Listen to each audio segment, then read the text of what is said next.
Mula sa pagiging bad boy ng pelikula tungo sa pagiging isang romantiko sa totoong buhay, hindi maikakaila na makulay rin ang naging buhay pag-ibig ni Robin Can you Padilla. name kung sining tatlong babaeng minahal talaga ni Robin? Bago ho nila... Narito ang mga nagagandahang babae na nakarelasyon ni Robin Padilla, ang nag-iisang bad boy at romantiko na idol ng bayan, at ang kanyang mga nagagandahang anak mula sa iba't ibang babae. Top 6. Camille Orosa, ang American daughter ng Action King. Ina, Leah Orosa. Tambalan, Sa Diyos Lang Ako Susuko, 1990. Noong taong 1990, habang ginagawa ang maaksyong pelikulang Sa Diyos Lang Ako Susuko, nabuo ang isang totoong pag-iibigan sa pagitan ni na Robin at ng kanyang nagagandahang leading lady na si Leah Orosa. Ang chemistry nila sa big screen ay umapaw hanggang sa totoong buhay. At ang bunga ng kanilang maikling romansa ay si Camille. Hindi nagtagal matapos ang pelikula, lumipad si Leah patungong United States kasama ang sanggol na si Camille upang doon na manirahan ng permanente. Si Camille ay 34 years old na ngayon at lumaki bilang isang ganap na Amerikana sa pananalita at kultura. Ngunit hindi kailanman nawala ang pusong Pinoy at ang respeto sa kanyang ama. Sa kabila ng libo-libong milya na distansya, nananatiling daddy's girl si Camille. Madalas silang mag-usap ni Robin sa pamamagitan ng video calls. At sa bawat pagkakataong bumibisita siya sa Pilipinas, kitang-kita ang pananabik sa kanilang mga yakap. Siya ay isang professional at may sarili na ring pamilya sa Amerika. Bit-bit ang dangal ng pangalang Padilla sa ibang bansa. Top 5. Ali Padilla, ang junior at tanging prinsipe. Sa gitna ng pamilyang puno ng naggagandahang babae, may isang tahimik pero kapansin-pansing presensya si Ali Padilla. Siya ang nag-iisang biological na anak na lalaki ni Robin Padilla kay Liezel Sicangco. Kaya't tinaguriang prinsipe sa kanilang magkakapatid. Isinilang at lumaki sa Queensland, Australia, lumaki si Ali, na malayo sa ingay ng showbiz. Ngunit kahit ganoon, hindi maikakaila ang kanyang pagkakahawig. Sa kanyang ama kaya, madalas siyang tawaging carbon copy, lalo na kapag ikinukumpara sa itsura ni Robin noong kasikatan ng pelikulang Anak ni Baby Ama. Bukod sa kanyang looks, may iba pang side si Ali na hindi alam ng marami mahilig siya sa world history. Sa katunayan, minsan na niyang sinamahan ang kanyang ama sa isang Rizal tour sa Europa upang tuklasin ang kanilang pinagmulan sa Germany at Poland. Sa edad na 18, noong Nobyembre 2019, pinili ni Ali ang isang simpleng buhay nang pakasalan niya ang kanyang kasintahang si Hannah sa isang beach wedding sa Australia. Top 4. Jerilyn Jenjen Padilla, ang direktor ng pamilya. Sa likod ng ingay at kinang ng showbiz, may isang anak, si Robin Padilla na tahimik na bumubuo ng sariling landas si Jerilyn Jenjen Padilla. Isinilang noong Hulyo 30, 1994. Si Jenjen ang bunso sa mga anak ni na Robin at Liezel Sicangco. Lumaki siya sa panahong maraming pagsubok ang pinagdaanan ng kanilang pamilya. Ngunit sa halip na matangay ng magulong mundo ng kasikatan, mas pinili niyang tahakin ang isang mas pribado at tahimik na direksyon. Habang ang iba ay nahihikayat, pumasok sa pag-arte. Si Jenjen ay unti-unting nakahanap ng sarili sa likod ng kamera. Doon niya natuklasan ang kanyang tunay na hilig ang magkwento.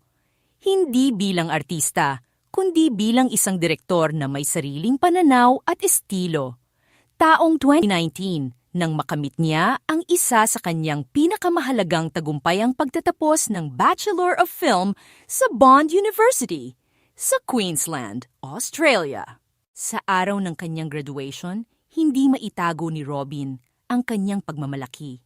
Ipinakilala niya ang kanyang anak bilang aking direktor. Isang simpleng pahayag na puno ng tiwala at paghanga. Sa murang edad, dala ni Jenjen hindi lang ang apelyido ng isang kilalang pamilya, kundi pati ang responsibilidad na ipagpatuloy ang kanilang legasya. Ngunit ginagawa niya ito sa sarili niyang paraan mas moderno, mas teknikal, at mas nakatuon sa lalim ng kwento. Sa kanyang kwento, makikita na hindi kailangang nasa harap ng kamera para mapansin. Minsan, ang tunay na galing ay nasa likod tahimik na lumilikha, pero ramdam ang bawat epekto. Top 3. Queenie Padilla, ang boses ng pananampalataya. Si Queenie ang panganay na anak na bunga ng pagsasama ni na Robin at Liesl Sicangco. Isinilang noong Hulyo 17, 1991. Dati siyang aktres, ngunit tinalikuran ang showbiz upang maging isang debotong Muslim. Noong Mayo 2024, naging usap-usapan ang kanyang pakikipaghiwalay sa kanyang Pakistani na asawa na si Usama Mir matapos ang 11 taong pagsasama dahil sa irreconcilable incompatibility. Sa kabila ng pagsubok na ito, nananatili siyang matatag sa kanyang pananampalataya at aktibo sa kanyang online business habang naninirahan sa ibang bansa. Top 2. Kylie Nicole Padilla, ang makabagong sanggri at ang hamon ng pag-ibig. Si Kylie ang pinakasikat na anak ni Robin, na bunga rin ng pagmamahalan nila, ni Liesl Sicangco.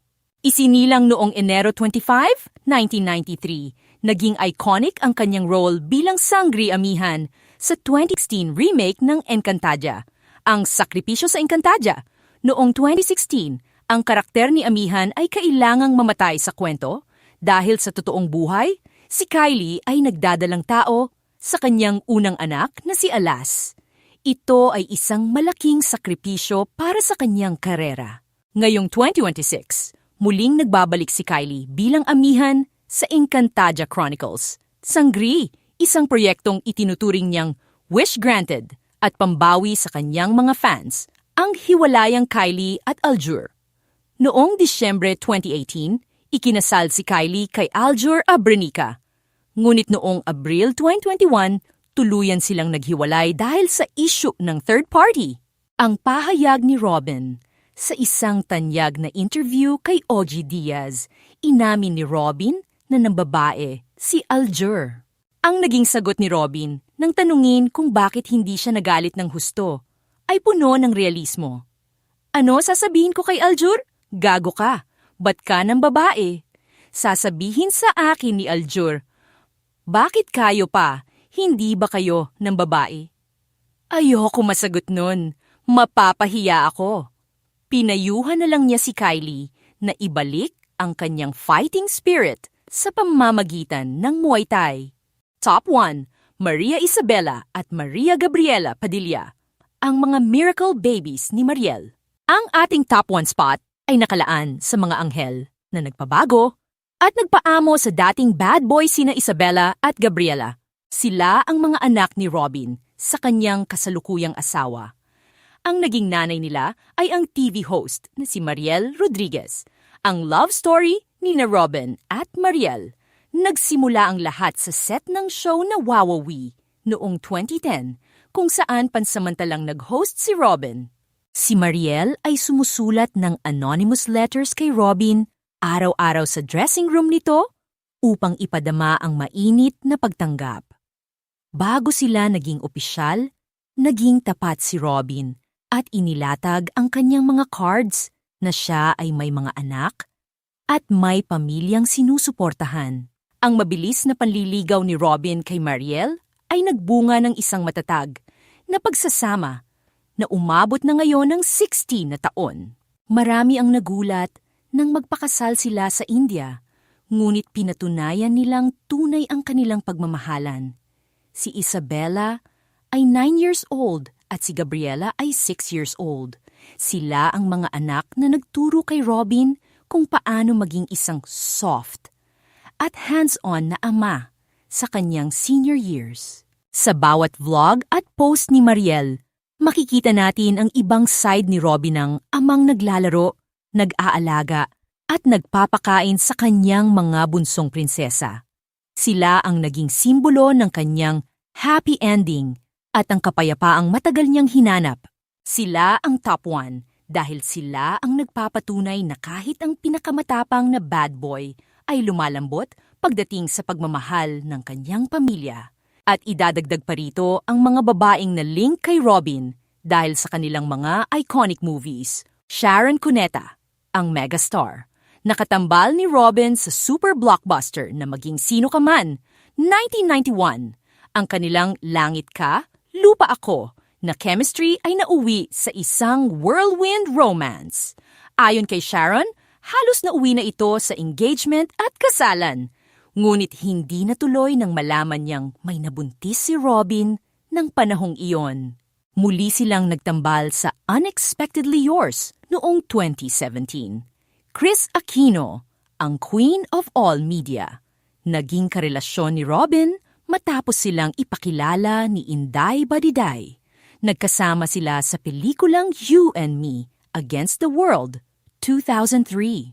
Muntik na silang magtanan noon at naging kontrobersyal ang pakikipag-away ni Robin kay Richard Gomez sa loob mismo ng Malacanang dahil sa pagseselos kay Chris.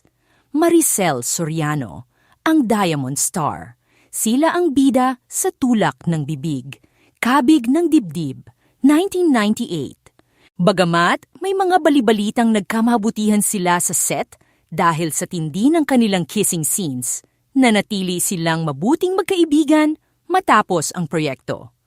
Regine Velasquez, ang Asia's Songbird, nagtambal sa rom-com na Kailangan Ko'y Ikaw, 2000.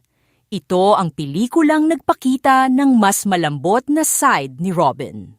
Ang kanilang chemistry ay pumatok ng husto sa takilya at naging isa sa mga pinakahindi malilimutang tambalan ng dekada 90. Rufa Gutierrez, ang Miss World, bunga ng kanilang pagsasama. Sa pelikulang Love Kita, Bilib Ka Ba, 1994, nagpatato pa si Robin ng Miss World at Unicorn sa kanyang katawan bilang patunay ng kanyang pag-ibig. Ayon kay Rufa, si Robin ay isang protective lover na handang makipagsuntukan sa sinumang lumalapit sa kanya. Vina Morales, ang tambalan nila sa Ang Utol Kong Hudlum, 1991, at Miss na Miss Kita, 1992, ay naging daan sa isang seryosong relasyon sa totoong buhay. Si Vina ay itinuturing na isa sa mga pinakaimportanteng babae sa buhay ni Robin noong kanyang kasikatan. Julina Magdangal, nakasama ni Robin sa action comedy na Tunay, Gets Mo, Gets Ko, Tuyujun. Bagamat walang naging romantic link sa totoong buhay, ang kanilang tambalan ay pumatok dahil sa kanilang kakaibang dynamics bilang bad boy at teen queen. Walang romantic link pero pumatok ang tambalan nila bilang bad boy at teen queen. Ikaw, sino sa mga babae ni Robin Padilla ang naging tumatak sa'yo?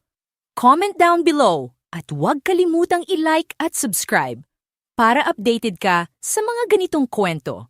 Ingat ka palagi. Maraming salamat!